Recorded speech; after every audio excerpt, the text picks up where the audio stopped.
चोर, बेवड़े। एक जोर की चीख सुनाई दी और फिर सड़क पर किसी के चलने की आहट आई। विपिन चिल्लाया, मैं चोर नहीं हूं, मैं एक टीचर हूं। मैं बस तुम्हें अपना स्टूडेंट बनाना चाहता हूं। और बेवड़ा कहना जरूरी है? सिर्फ चोर नहीं कह सकते। फिर विपिन को प्रिंसिपल की बात याद आई और उसने खुद से कहा, ये 17वां स्टूडेंट चला गया। अगर आज भी कोई स्टूडेंट नहीं मिला तो मुझे अपना बोरिया बिस्तर बांधकर स्कूल से जाना होगा। विपिन वैसे भी इस दुनिया का रहने वाला नहीं था। वो तो एक लाइब्रेरियन था। उसे बस इतना याद था कि उसने एक जलती हुई आग की लपटें देखी और वो बेहोश हो गया। जब उठा तो देखा कि वो किसी दूसरी दुनिया में पहुंच गया है। ये दुनिया तो बिल्कुल कहानियों में सुनी दुनिया जैसी है। युद्ध कलाएं और मार्शल आर्ट्स यहाँ बहुत मशहूर है और मार्शल आर्ट टीचर्स को लोग बहुत इज्जत देते हैं। जो मजबूत हैं वो यहाँ राज करता है।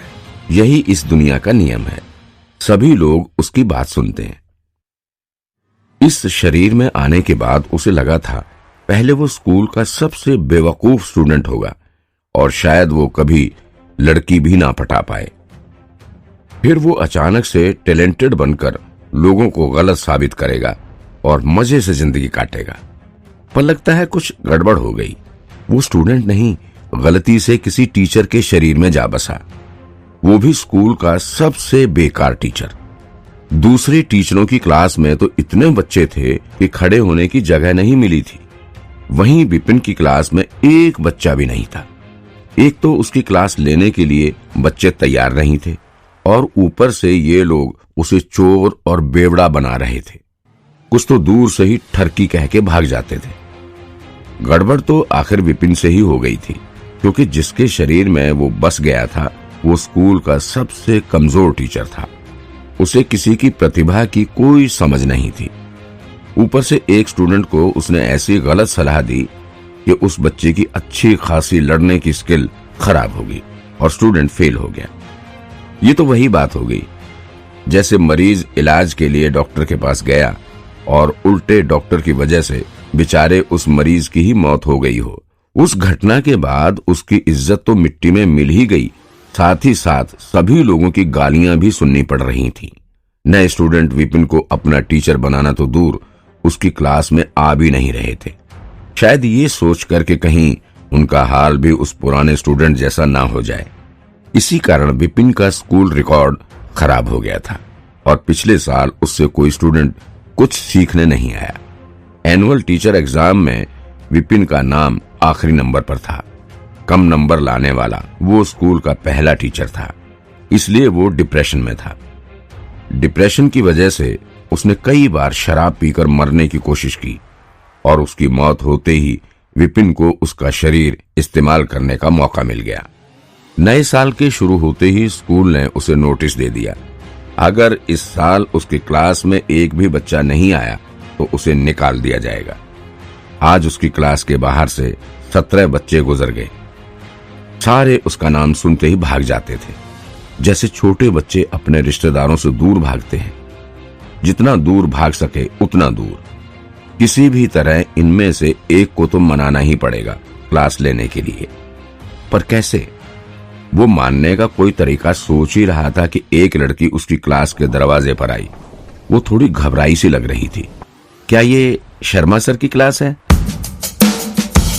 दिखने में तो ठीक है, पहनावे से अच्छे घर की लग रही है, कितने प्यार से बात कर रही है। शर्मा सर स्कूल के बेस्ट टीचर हैं। उनकी क्लास में बच्चे तो इतने होते हैं कि पांव रखने की जगह नहीं होती, फिर भी वो हमेशा डिमांड में रहते हैं। स्टूडेंट्स उनकी क्लास लेने के लिए दूर दूर से आते हैं। विपिन बोला, शर्मा सर की क्लास? अरे मैं ले जाता हूँ ना तुम्हें शर्मा सर की क्लास में। अपनी क्लास में एक बच्चे को खड़ा देख विपिन ने सोचा, कुछ करता हूँ, किसी भी तरह इस लड़की को अपना स्टूडेंट बना लेता हूँ। वो दिमाग पर जोर देकर आज तक सीखे सारे तिकड़म याद करने लगा।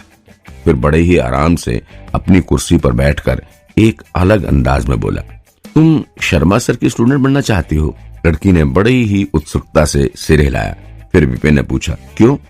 लड़की बड़ी ही इज्जत से बोली, मैंने सुना है शर्मा सर इस स्कूल के सबसे अच्छे टीचर हैं।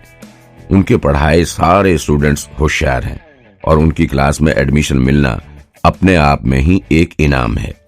कही सुनी बातें सच हों ये जरूरी तो नहीं। टीचर्स जूते की तरह होते हैं, ये जरूरी नहीं कि सबसे महंगा जूता ही तुम्हारे लिए सबसे अच्छा हो। जरूरी ये है कि वो जूता तुम्हारे पाँव में आता है या नहीं। किसी टीचर की डिमांड कितनी हो, उसके पढ़ाने का तरीका कितना भी अच्छा क्यों ना हो, अगर उसकी सलाह तुम्हारी तकनीक से मिलती जुलती नहीं तो तुम आगे बढ़ना तो दूर, उल्टे तुम्हारी अपनी तकनीक बिगड़ जाएगी। अगर कोई टीचर उतना मशहूर ना भी हो लेकिन तुम्हारी और उसकी तकनीक एक ही हो तो उससे तुम्हें ही फायदा होगा।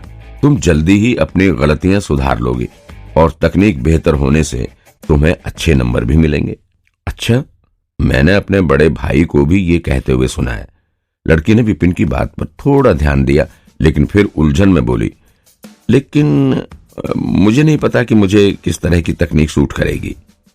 विपिन ने देखा कि लड़की बस मान ही गई है, उसे सिर्फ किसी तरह फालतू सी बातों में लगाए रखना है और अपना स्टूडेंट बना लेना है। ये सोचकर विपिन ने चोरों जैसे अपने चेहरे पर मुस्कान दिखाई, फिर एक लंबी सांस लेकर कहा, शायद किस्मत में हमारी मुलाकात होना लिखा था। एक काम करते हैं, मैं भी इस स्कूल में टीचर हूं। मैं तुम्हारी क्षमता, तकनीक और स्वभाव देखकर एक अच्छा टीचर चुनने में तुम्हारी मदद करता हूं। लड़की ने बड़ी खुशी से सिर हिलाया और बोली, क्या वाकई में सर, आप मेरी मदद करोगे? उसे बिल्कुल नहीं लगा था कि कोई टीचर जिसे वो बस ऐसे ही मिल गई हो वो इतनी मदद करेगा। विपिन ने बोरियत से लड़की की तरफ देखा और बोला, ठीक है, चलो अब अपने तकनीक का एक नमूना दिखाओ। जी सर। हैया। कुछ ही पल में लड़की के पंच से पूरे कमरे में एनर्जी आ गई। जैसे जैसे लड़की मार्शल आर्ट्स पोज देती रही वैसे वैसे एनर्जी उसके चारों तरफ घूमने लगी, और क्योंकि उसकी एनर्जी बिखरने के बजाय लड़की के आसपास ही घूम रही थी, इससे पता चलता है कि उस लड़की का बेसिक ज्ञान बहुत मजबूत है। उसकी एनर्जी शक्तिशाली है लेकिन छुपी हुई है, बस थोड़ी और प्रैक्टिस की जरूरत है। लड़की के रुक जाने पर विपिन ने गर्व से सिर हिलाया और कहा, ठीक है, मैं देख सकता हूं तुम्हारा बेसिक नॉलेज अच्छा है और टैलेंट भी बहुत है तुम्हारे अंदर, और तुमने अपनी प्रैक्टिस पर भी बहुत मेहनत की है। तुम्हारे जैसे जीनियस आजकल कम ही मिलते हैं। बस तुम्हें एक अच्छे टीचर की जरूरत है जो तुम्हारी तकनीक को तराश सके। पृथ्वी ग्रह के भविष्य बताने वालों की तरह उसने भविष्यवाणी की। बड़ी ही चालाकी से उसने ये कहा ताकि सुनने वाले वही समझें जो वे सुनना चाहते हो, और फिर वे चौंक कर सोचेंगे कि विपिन का कहा कितना सटीक था। खासकर तुम्हारी टांगों में कमाल की ताकत है, बिल्कुल एक हाथी जैसे अपनी जगह पर खड़ी। हर पोज उफनती समुद्री लहरों जैसा है, बेहद शक्तिशाली। अगर तुम आगे भी ऐसी ही मेहनत करोगी तो तुम्हारा भविष्य बहुत अच्छा होगा। लड़की ने शक की नजर से विपिन को देखा और बोली, टीचर, मेरे पैर में तो चोट लगी है। डॉक्टर ने तो कहा कि मेरा एक पैर बेकार हो गया है। विपिन को लगा कि उसका झूठ पकड़ा गया। चोट? लेकिन वो भी जिद्दी था, तो फिर बातें बनाते हुए बोला, तुम्हें क्या लगा मुझे पता नहीं चलेगा? मुझे तो पहले पोज से ही पता चल गया था। मैंने इसलिए पैर के बारे में ऐसा कहा क्योंकि वो कहते हैं ना, तबाही के बाद ही नया जन्म होता है। चोट लगने की वजह से ही तुम्हें अनजाने ही सही एक मौका मिल गया है जो किसी और के पास नहीं है। अगर तुम ठीक से इस मौके का फायदा उठा सकोगी तो तुम्हारा पैर ही तुम्हारी सबसे बड़ी शक्ति बन जाएगा।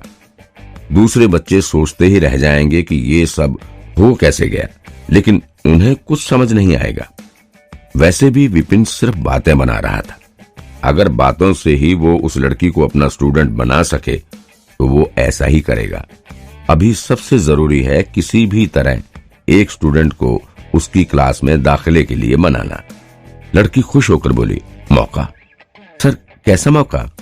चोट के बाद तो उसे हमेशा ऐसा ही लगता था कि वो कभी महान मार्शल आर्ट्स खिलाड़ी नहीं बन सकेगी। उसे खुद पर भरोसा ही नहीं था। उसे क्या पता था कि चोट की वजह से उसे इतना बड़ा मौका मिल जाएगा। विपिन बातें बनाता ही जा रहा था। इस मौके के कारण तुम एक बार में ही सफल हो जाओगे। अपनी एज के स्टूडेंट्स में तुम्हें सबसे आगे निकलने में बिल्कुल मुश्किल नहीं होगी। हालांकि वो सच में बेस्ट स्टूडेंट बन सकती है।